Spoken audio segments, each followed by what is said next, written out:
Hello, Fredak here. Fred ACC, all one word. Alrighty. It's Thursday, December the 4th. Ho, ho, ho. Christmas time is coming. Happy holidays. Alrighty, so Thursday, December the 4th, it is about 5:30, 6 p.m. East Coast time. I want to thank you all for being here today. Hopefully you're having a wonderful day. The time is now. That is the title of this one. Our XRP that many of you are on here following is at about $2.10. There's been a huge washout over the last 2-3 weeks. Very interesting how things move very quickly. Things change very quickly. That can happen both good and both bad. Once again, this is not financial advice. No. Just the ideas that are swirling around in Fredak's head. And he's got a couple of notes here. And I try to get on here to kind of keep all of you informed. It's not my livelihood. But hurry up and wait. That's what it's all about. It's always hurry up and wait. I'll start off my usual postings with worry about the scammers. They are out there in mass, trying to part you from your money, one way or another. I'm here to help you. AI, this is Brad Garlinghouse, President Trump, this is whoever, we're offering this, just take a picture of this, download this. Don't get involved with none of that stuff. Just sit tight. Be careful. The scammers are out there everywhere, and they're offering a lot of happy cheer to part you from your money. Alrighty, so hopefully you subscribe. Knowledge is power, as I always say. You stop in, you listen to Fredak. Hopefully you subscribed. Smash the likes button, or hit the likes button, the don't likes button, or smash the don't likes. Whatever you got to do. It's all good. I try to bring things your way out there to you folks that you're not going to hear from all the other talking heads. All the other talking heads, if you listen to them, you'll get worn down. The reality is I'm in this for the long haul. If it takes 2 years, 4 years, 5 years, 6 years for me to become a multi-millionaire, I'm okay with it. I don't mind sitting and playing the waiting game. And I realize I've posted on here and blabbled over the last 6-7 months, and there's been waves up above $3 and waves back down here at $2. And one of these waves, they're just going to keep waving goodbye to everybody. You're going to say, gee, I wish I'd got in on it. No, I don't advocate trying to be a stock jockey, a crypto jockey, sell this one and buy this one. We go to the fast-moving ones. If it works out, that's fantastic. But if you get left at the dock and the boat sails, you're like, oh, my gosh, if it only comes back down here, I'm going to buy back mine. I'm going to get mine back. Well, and then it doesn't. But sometimes it does, and that's just enough to keep people fishing. And that's how the big institutions make their money, chopping up the little people, the Fredaks, the 9-to-5ers of the world. Let's get to our notes over here. Let's start out with this. The entire world is in financial trouble. That's such a surprise. Individuals in the United States are in financial trouble. All around the globe, people are in financial trouble. Why is that happening? Probably because global countries have printed tremendous amounts of money out of thin air and just floated it out there. Not good. It's never good. It always ends ugly. This one might end up extremely ugly, as I've posted on here many different postings. How's that saying go? When everybody's greedy, be fearful. When there's fear in the streets, that's when you want to be greedy. Well, there's been fear in the streets crypto streets in the last week or so. Now, things might go down a whole lot more. What I have noticed from this drop down in prices, there wasn't a lot of volume. Not on XRP, not on the other major players. The volumes are light. Let's be real. If I'm looking to buy, I'm going to use XRP as the example, and it's at $2.70, and I'm in there trying to buy it at $2.45, and it starts to drop precipitously. I'm going to probably move out of the way. Why do I want to buy it at 245 if I can buy it at 205 or at 150 or at whatever it might be? So it makes sense when things start dropping, the bidders, the buyers start to run, Forrest, run, get out of the way. And the same thing occurs when the prices are spiking upwards. People that are selling are like, why would I sell mine at $3.10 if I can get $3.40? So everybody starts to move out of the way if the price is rising quickly. For those who are actually on top of it and watching it somewhat moment by moment. But back to the financial world, the troubles that are out there. So what I heard recently was, and I always profess this on here, double check everything. Fredak, all the other talking heads. Everybody's going to tell you, oh, December's going to be the month. January's going to be the month. I'm not going to lose that much sleep over it unless I'm dead. But if it's 2027 and it's June, and my little nest egg is worth like $2.5, $3, $4 million, I'm okay with all that. And it might not be. It might be worth 30 cents. It might be worth nothing. I try to be open-minded to understand all that. But I'm not going to lose sleep over the little waves and the bumps and dips. Because I can't look over my shoulder and say, wow, I had XRP. I owned Bitcoin and I sold it at $110, or I sold it at like $600. If you sold it all and you did own it, shame on you. You deserve the pain. I've professed on here how to sell. Scale down 10% of what you have. That's my game plan. I'm not selling 10% at $4, $5, $6. I'm not selling 10% of it at $12, $13, $14. $30, $40, $50, $60, I'd probably start to sell a little bit of it. Maybe 10% of what I own. It goes up to $300, $600, and maybe I'd sell 10% of what I have left. Then I might sell 10% more at like $3,000 or $4,000. A lot of smoke and dreams, I get it. So all the talking heads talk this way. Blah, blah, blah, all big dreams. Okay, so France supposedly is France's economy is on the brink of collapse. So I heard on the internet. Very interesting concept. The mark of the beast. They're going to be surgically implemented a chip in everybody's hand. Well, you don't really need to do that. It's already happened. Look around any big city. When you're out on the street, just sit there and watch the flow of people going by. They've all got a chip in their hand. They've got that darn phone glued to their hand. The chip is in their hand. It's just not embedded inside their hand, but the chip is in their hand. And that's how the world has changed since I was a little young man 60 years ago. 60 years ago. 60 years ago, when I was a little kid, people didn't have a chip in their hand. Now, a lot of what we're controlled by a lot of the stuff. There was different versions of control back then. Billboards, you got the flyer in the Sunday paper. And naturally, you're being target marketed depending on where you live. And if you've ever even taken notice of this, years ago, when you used to have the color flyers from Kmart or Walmart or whatever it might be, J.C. Penney's, whatever the major store brands were, the actors and the actresses, the people that were in these different photos, tended to match up with the demographics of the people who lived in that area. Interesting. And Madison Avenue, the advertising people, they're not stupid. Another version of that is that psychologically, they'd learned that if you put a sign at the front of the aisle in the food store that said limit 2 per person, they sold a lot more. Why? Because people go by and like, oh, limit 2 per person. I got to get my 2. I have to get mine. I need my 2. So France's economy on the brink of collapse, supposedly. Do your homework. Maybe they're not. I don't know. They have a retirement age of 62. Tremendous debt. Okay. Canada, supposedly financially in dire straits. China, supposedly the biggest real estate company, is on the brink. Went to the Chinese government. They said, we need a line of credit. China government said, no.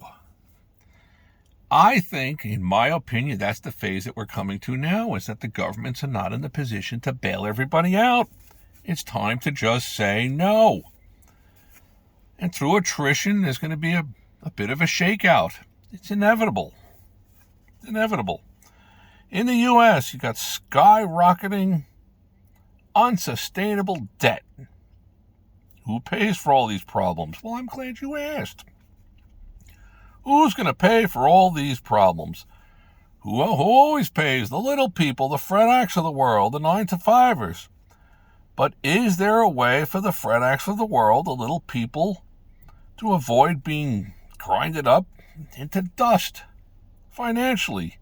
Hello, I'm glad you asked. Now, sure, there's gold, there's silver, there's these certain commodities, and people gravitate to those, and you see it's almost kind of following through. The gold prices are rising. People go to gold for safety. But the reality is, if you think about it,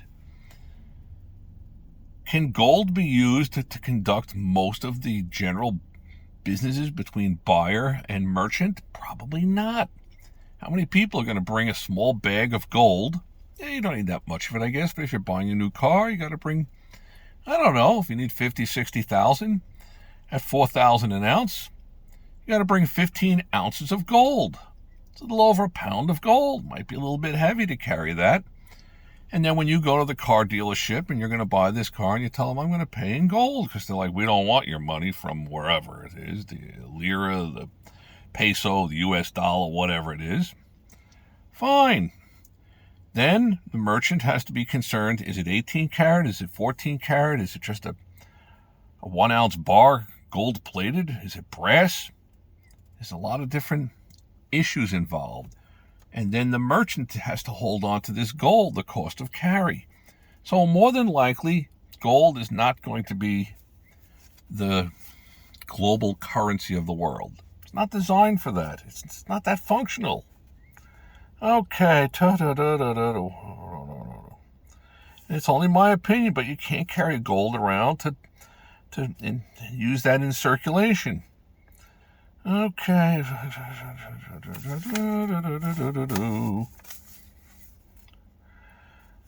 Another different issue to think about. When you start to hear that famous saying, too big to fail, that's when you better start to worry. Okay. When you start hearing about, usually it's the banks, oh, it's too big to fail. That's when it's time to prepare. The time is now. That's what this one is titled today. The time is now. Hello? Let's be real. What happens when the U.S. financial system has a hiccup? What usually happens when the financial systems have a hiccup? I'm glad you asked. What usually happens? Well, we know what happens. The U.S. government, the Federal Reserve, they start to print money out of thin air. Well, that might actually be coming to an end. But the Federal Reserve is going to come to the rescue. There was something known as the Fed put, that the Federal Reserve will not let the stock market take a tremendous drop. There's too many things connected to it all. Derivatives, loans, CMOs, collateralized loan obligations. And once, like that Jenga game, you pull these little things out at a certain point and it all can come toppling down. So, the Federal Reserve comes, we're going to print $1 trillion and just drop it from the helicopters, figuratively, into everybody's pockets. And then you get tons of inflation. Well, guess what? That's just like Rome. That's what Rome did many, many years ago, and many other empires printed themselves into oblivion. Somewhat inevitable. That's where we're at now. And what do they say? That usually the last phase of the economic blow-off is the stock market on a torrid run, which it's been. Why? Because they talk it up. I guess if the government tells you long enough that the king's clothes are beautiful, people believe it. Up until the moment that it's like, wait a minute, he doesn't have any clothes on. Okay. Now let's switch over to another different area. With XRP.